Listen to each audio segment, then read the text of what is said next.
इस तरह से बात नहीं करनी चाहिए कि देश में सबसे बड़े गुंडे वही है गृह मंत्री। वो किस तरह बात कर रहा था पत्रकार के साथ? भाजपा हटाओ, देश बचाओ, मोदी भगाओ, देश बचाओ। अडानी अंबानी ये लोग पर्दे के पीछे बड़ा खेल कर रहे हैं। बहुत बड़ा भ्रष्टाचार, मनी लॉन्ड्रिंग हुई है, प्रधानमंत्री का है। उनके साथ उनके चीफ एग्जीक्यूटिव ऑफिसर जो हैं वो गृह मंत्री हैं, तो उन्हीं का कंट्रोल है। इसका मतलब वो जेल में जाने ही चाहिए। प्राइम मिनिस्टर हो, चाहे गृह मंत्री हो, चाहे देश का राष्ट्रपति हो, चाहे चीफ जस्टिस या जज हो हाई कोर्ट और सुप्रीम कोर्ट के, लाइट डिटेक्टर पे लिटा देंगे तो पता नहीं क्या क्या कांड सामने आ जाएगा। हिम्मत है क्या? इलेक्टोरल बॉन्ड में कम पैसे देने वाले और ज़्यादा चंदा कैसे देंगे? अभी तक ईडी क्यों नहीं पहुंची? इनकम टैक्स क्यों नहीं पहुंची? ये पूरा एक फ्रॉड तरीका था और दरअसल इसको तो कानून ही नहीं बनाना चाहिए था। ये सोच में आया कैसे नेताओं की या पार्लियामेंट की या पार्लियामेंट के जो मेंबर थे कि एक ऐसा चुनावी चंदा जो लें और देश की जनता को पता ना हो। और चुनावी चंदा आपको पता ही है किन लोगों ने दिया है। एक तरह से देश की जनता से तो चुनाव चंदा मांगा नहीं गया। सारा का सारा चंदा देने वाले कारपोरेट हैं, बड़े बड़े पूंजीपति हैं। और अब वो सामने आ रही हैं चीज़ें। कईयों की तो कमाई इतनी नहीं जितना उन्होंने डोनेशन कर दिया।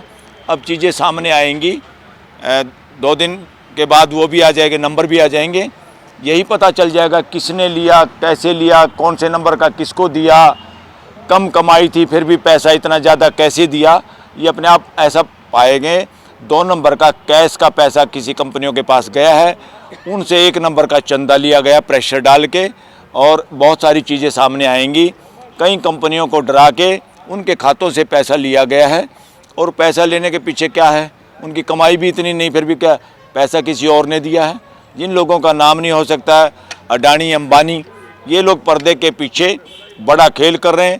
और सरकार भी या बीजेपी के पास भी जो पैसा कैश में 2 नंबर में आया है इन लोगों के पास, कहीं से इधर उधर से, वो सारा इन लोगों के जरिए 1 नंबर का भी किया गया है।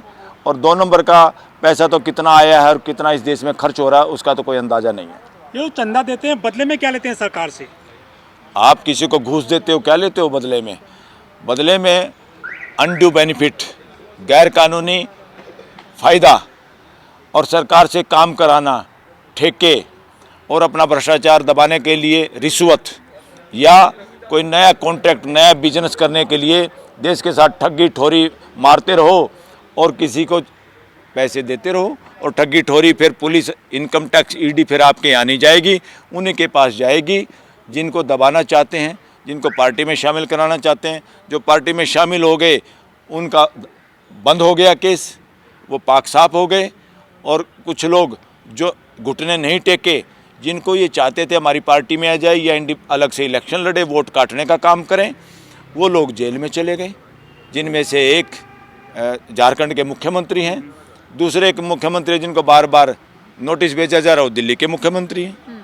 अच्छा, एक दिन में 100 करोड़ रुपए मिले हैं बीजेपी को, ऐसा कौन सा काम क्या है इन्होंने जो चंदे दे रहे हैं? ये कुछ नहीं है, जितना चाहे उतना ले लेना देश के लोगों से डरा के। पूंजीपतियों को एक हाथ से देते हैं, दूसरे हाथ से लेते हैं। कुछ लोग कह रहे हैं कि ईडी और सीबीआई का भी दुरुपयोग किया गया है चंदे के मामले में। वो दुरुपयोग कई तरह का किया गया है। कई जगह तो ऐसे मामले सामने आएंगे जहां उनका दुरुपयोग किया, पैसे तो लिए और उनको यहां तक कहा कि तुम कैश ले लो और हमारे को पैसे दे दो। वो कल को फंसे बेचारे या ना फंसें, ना बता सकते, तो इनका तो काम हो गया। तो एक तरह से बहुत बड़ा भ्रष्टाचार, मनी लॉन्ड्रिंग हुई है। इस मनी लॉन्ड्रिंग में इस देश के लोग फंसेंगे। जैसे सत्येंद्र जैन की जमानत आज कैंसिल हुई है सुप्रीम कोर्ट में। वो एक मंत्री थे दिल्ली सरकार में, और उनकी क्यों कैंसिल की? कोर्ट ने क्या कहा कि भाई कंपनी में ये बेसिक डायरेक्टर नहीं थे, मगर इनका इफेक्टिव कंट्रोल था, इनके बच्चे थे, इन्हीं की चलती थी। तो इसलिए अगर इलेक्टोरल बॉन्ड पे बात करें तो इस देश में इफेक्टिव कंट्रोल तो फिर प्रधानमंत्री का है। उनके साथ उनके चीफ एग्जीक्यूटिव ऑफिसर जो हैं वो गृह मंत्री हैं, तो उन्हीं का कंट्रोल है। इसका मतलब वो जेल में जाने ही चाहिए। और देश इंतजार कर रहा है। अगर वो जेल में जाते हैं तो फिर पता चलेगा कि सुप्रीम कोर्ट अनबाइस्ड है। अगर वो जेल में नहीं गए तो पता चलेगा पिक एंड चूज हो रहा है देश में। लेकिन मोदी जी कहते थे कि ना खाऊंगा ना खाने दूंगा। उन्होंने ये भी कहा था 2016 में जो नोटबंदी करी थी कि आप मुझे 50 दिन दे दिए काला धन ले आऊंगा, लेकिन एसबीआई को इतना दबाव डालना पड़ा सुप्रीम कोर्ट को, तब ये लिस्ट निकल के आई है चंदे वालों की। अब उन्होंने ये कहा भाई ना खाऊंगा ना खाने दूंगा, और ये औरों के सामने था, जब अकेला होऊंगा तो खूब खाऊंगा, ना किसी को बताऊंगा ना किसी को बताने दूंगा। लेकिन गृह मंत्री तो कह रहे कि वो अधूरे नारे को पकड़ लिया देश ने कि ना खाऊंगा ना खाने दूंगा। वो ये था कि तुम्हारे सामने ना खाऊंगा ना खाने दूंगा, मगर अंधेरे में चुपचाप दब के खाऊंगा और ना किसी को बताने दूंगा ना किसी को बताऊंगा। गृह मंत्री का बयान है कि ट्रांसपेरेंसी के लिए इलेक्टोरल बॉन्ड लाया गया था, इसमें अगर कोई कमी थी तो सुधार किया जाना चाहिए था, ना कि असंवैधानिक करार देते। बकवास कर रहा है गृह मंत्री, एकदम बचकानी बात कर रहा है, धमकाने का काम कर रहा है पत्रकारों को। पहली बात तो उसको संभल के बात करनी चाहिए, इस तरह से बात नहीं करनी चाहिए कि देश में सबसे बड़े गुंडे वही है गृह मंत्री। वो किस तरह बात कर रहा था पत्रकार के साथ, और पत्रकार तो उन्हीं का था, गोदी मोदी पत्रकार था वो। उसके बावजूद उसने बेचारे ने कोई प्रश्न पूछ लिया तो बोला क्या चपर चपर कर रहे हो। ये this is nonsense, this is height of the nonsense by a home minister of this country. उनको अपनी तमीज में रह के, कॉन्स्टिट्यूशन के दायरे में रह के और गृह मंत्री के पद के अनुरूप गरिमा करनी चाहिए। ये देश राजाओं का देश नहीं है, डंडा घुमाने का काम नहीं है।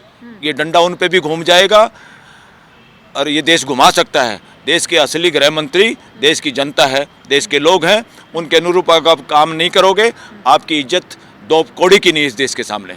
आप उनकी मर्यादा रखने की बात कर रहे हैं और वो चैलेंज कर रहे हैं कि इलेक्टोरल बॉन्ड पर आओ हमसे बात कर लो, चुनौती दे रहे हैं। वो गलत चुनौती दे रहे हैं, जानबूझ के अपने ही वो कर रहे थे इकट्ठे, और लोग कर लेना, अपने ही गीत बजाने वाले लोगों को इकट्ठा किया। वो प्रोग्राम में हमने भी देखा, वो कहीं किसी होटल में या कोई इस तरह के पत्रकार इकट्ठे हुए थे। ये सारे के सारे अपना ही इनका प्रायोजित प्रोग्राम है ये, कि अब चोरी पकड़ी गई है तो चोरी पकड़ी गई तो क्या सफाई दी जाए। तो उसी सफाई के तहत ये भी गडकरी से भी, जो गडकरी और तरह की बातें करता था वो भी लंबा लेट गया। अब तो उसको टिकट मिल गई, अब वो प्रशंसा कर रहा है, ये पैसा है वो पैसा है, ये तो नहीं तो कैसे होगा, हमने तो एक नंबर का किया। अरे रहने दो गडकरी जी, आपको लाइट डिटेक्टर पे लिटा देंगे तो पता नहीं क्या क्या कांड सामने आ जाएगा। हिम्मत है क्या? इस देश के अंदर जितनी कॉन्स्टिट्यूशनल पोस्ट है, चाहे देश का प्राइम मिनिस्टर हो, चाहे गृह मंत्री हो, चाहे देश का राष्ट्रपति हो, चाहे चीफ जस्टिस या जज हो हाई कोर्ट और सुप्रीम कोर्ट के, इन सब का इंटरव्यू और अपॉइंटमेंट से पहले जैसे मेडिकल टेस्ट होता है ना, इन सब का light detector test, narco test होना चाहिए, ताकि ये जो उस तरह के अपराध हैं, इनके दिमाग में जो अपराध है, देश को नहीं पता होता उन बातों को, ये उसमें बता सकते हैं। इसलिए जिसके बल्लभ रेड बल्लभ जल जाए उस जांच में, उसको साइड लाइन करना चाहिए। You are unfit for the post. इस देश में एक जरूरत है। 4 स्तंभ बताए गए हैं हमारे देश में। जो लोकतंत्र में ये जो न्यायपालिका है, क्या उसकी आत्मा जाग गई है जो ऐसे डिसीजन आ रहे हैं आजकल? अरे भाई, उसकी तो आत्मा जागी रहनी चाहिए। क्या डिसीजन आ गए, एक आध डिसीजन आया अच्छा, अभी तो बहुत सारे डिसीजन हैं। देश के लोगों को देश का कानून ये कहता है, किसी ने गड़बड़ की तो गड़बड़ पकड़ो ना भाई। देश के पैसे के साथ खिलवाड़ किया तो पैसा पकड़ो, टैक्स की चोरी करते तो टैक्स पकड़ो। तुम लोगों को जेल में डाल के, खासतौर पे अपोनेंट या अपोजिशन की पार्टियों को डाल के, और हाई कोर्ट और सुप्रीम कोर्ट से उनको जमानत ना मिले, ट्रायल के दौरान लगातार जेल में रहें, दिस इज नॉनसेंस। ये अनकॉन्स्टिट्यूशनल है, ये ठीक नहीं है देश के लिए। ये क्यों हो रहा है देश में? क्या कर रही हैं कोर्टें? क्यों ऐसा हो रहा है? तुम एक चीज़ को अपोजिशन के लीडर या ऐसे लोगों पे तो आप कह रहे हो इफेक्टिव कंट्रोल था, तो देश में इफेक्टिव कंट्रोल आपको दिखाई नहीं दे रहा? किसका इफेक्टिव कंट्रोल है हर चीज़ पे? इलेक्ट्रल बॉन्ड में कम पैसे देने वाले और ज़्यादा चंदा कैसे दे गए? अभी तक ईडी क्यों नहीं पहुंची? इनकम टैक्स क्यों नहीं पहुंची? किसका इशारे के इंतजार में है ईडी, इनकम टैक्स? और किसके इशारे में है देश की जुडिशरी, कि कौन इशारा करेगा, कौन पिटीशन फाइल करेगा तभी कुछ काम करना? जो मेगा एंटरप्राइजेज है वो सब ज्यादा ठेके लिए हैं उसने, सुरंग बनाने के, सड़क बनाने के, रोड बनाने के। क्या फायदा पहुंचाया जा रहा है इन कंपनियों को? अरे भाई, ठेका जितने का दिया जाता है, इनको पता होता है काम इसका कम का है, इतना % हमें रिफंड करोगे। ये चंदा थोड़ा मिला है, ये तो रिश्वत मिली है। ये चंदा थोड़ा मिला है, ये तो लोगों से ऐंठा गया है। ये चंदा थोड़ा मिला है, ये तो मनी लॉन्ड्रिंग की गई है। कहाँ इसमें बॉन्ड थे? ये नॉनसेंस है। तो चंदे के देश के साथ धोखा है, और इस धोखे के लिए देश को सज़ा देनी चाहिए बीजेपी को, और बीजेपी के पीछे सारा का सारा जो भी इस तरह को सहन कर रहे हैं, इस तरह की चीज़ों को इजाज़त दे रहे हैं, इस तरह से जो रिमोट कंट्रोल है, इफेक्टिव कंट्रोल, जैसे सत्येंद्र जैन की जमानत रद्द करी, इफेक्टिव कंट्रोल इस तरह से बीजेपी पे किसका है? आरएसएस का है। तो देश को समझना चाहिए, देश को सोशल मीडिया देखना चाहिए और सोशल मीडिया भी वो देखना चाहिए जो सरकार की प्रशंसा ना कर रहा हो। जहाँ भी सरकार की प्रशंसा जिस भी मीडिया पे मिले उसको देखो मत, अपने बच्चों को देखने मत दो। जो मीडिया क्रिटिकल है, जो आलोचना कर रहा है, जो देश के मुद्दों को उठा रहा है, जो देश के मुद्दों को उठाने वालों का इंटरव्यू कर रहा है, उनको देखो, उनको दिखाओ, उसी को बार बार प्रचार करो, उसी को आगे स्प्रेड करो, आगे आगे फैलाओ। लेकिन मोदी जी की गारंटी चल रही है, ऐसा कहते हैं। ये कैसी गारंटी जो चंदा ले रहे हैं काले लोगों से? ये बयान मोदी जी अनकॉन्स्टिट्यूशनल देते हैं। ये देश किसी का देश, किसी के बाप का देश नहीं है। यहाँ कोई XYZ मोदी हो, बलराज मलिक हो, किसी की गारंटी नहीं है। इस देश में कानून व्यवस्था है, संवैधानिक व्यवस्था है। संविधान गारंटी देता है देश में, प्रीएम्बल गारंटी देता है देश के लोगों के साथ 3 न्याय करने के लिए, इकोनॉमिकल, पॉलिटिकल और जस्टिस। अब पॉलिटिकल जस्टिस की ऐसी की तैसी कर रहे हैं। नकली फर्जी लोग और चमचों को फटाफट ड्यू डेट से भी एडवांस में बिना अपोजिशन के लीडर को उनकी पूरी डिटेल एंड टाइम पे बताए, वो चुपचाप 2 आदमी लगा दिए इलेक्शन कमिश्नर। तो ये क्या हो रहा है? ये गलत हो रहा है और सारा का सारा अनकॉन्स्टिट्यूशनल हो रहा है। प्रीएम्बल की ऐसी की तैसी कर रही है सरकार।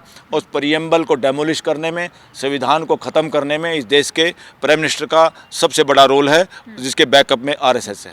सर, एक सवाल कि बीजेपी ये कह रही है कि जिस वक्त हमने चंदा लिया, इलेक्टोरल बॉन्ड बेचे गए, खरीदे गए, उस वक्त तो ये सब कुछ संवैधानिक था, हमने असंवैधानिक कुछ भी नहीं किया है। बाद में हमें पता नहीं था कि ये असंवैधानिक घोषित हो जाएगा। अरे भाई, देश में right to expression, right to know, जानने का अधिकार, अपने देश के लोगों, प्रतिनिधियों का, कौन इलेक्शन लड़ रहा है उसके बारे में जानने का अधिकार, कौन पॉलिटिकल पार्टी है, वो कहाँ से उसके पास पैसा आ रहा है, वो सब कुछ जानने का अधिकार है।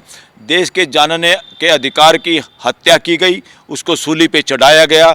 इस कानून के जरिए इलेक्टोरल बॉन्ड को चोरी दरवाजे से इसको फाइनेंशियल बिल की तरह लाया गया, जो आसान तरीका है लाने का, और चोरी चकारी से फटाफट उसको पास करने का ये काम किया गया। ये देश के साथ अपराध है। इसीलिए हमने कहा 23 तारीख को शहीदी दिवस है। जिन शहीदों ने क्या उनके आइडियाज़ थे, क्या सपने थे देश के लिए, वही सपने आज के युवाओं के लिए भी हैं। आज पूरे देश की जनता के वही सपने हैं। वो सपनों पे कुठाराघात था ये, और उन सपनों का मलियामेट किया इन लोगों ने। इसलिए इस सपने को पुनर्जीवित करने के लिए, उसको फैलाने के लिए 23 तारीख को किसी भी तरह का उपवास रखें और भाजपा हटाओ, देश बचाओ, मोदी भगाओ, देश बचाओ के लिए उपवास करना। चाहे चाय का करें, चाहे पानी का करें, एक वक्त की रोटी का करें, जो भी उपवास करें।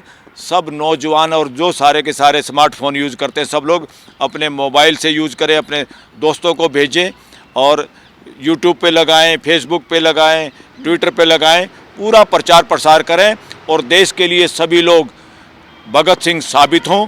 देश को जरूरत है और इसी तरह से आज व्रत रख के अपने आप को भगत सिंह राजगुरु साबित करें। Thank you. नेशनल दस्तक की आपसे गुजारिश है कि अगर इसको बचाना चाहते हैं तो नेशनल दस्तक को सब्सक्राइब करने के लिए रेड कलर के सब्सक्राइब बटन को दबाएं, फिर बेल आइकन की घंटी दबाएं। नेशनल दस्तक को बचाने के लिए बहुत जरूरी है कि हर खबर को शेयर करें, लाइक करें, कमेंट जरूर करें।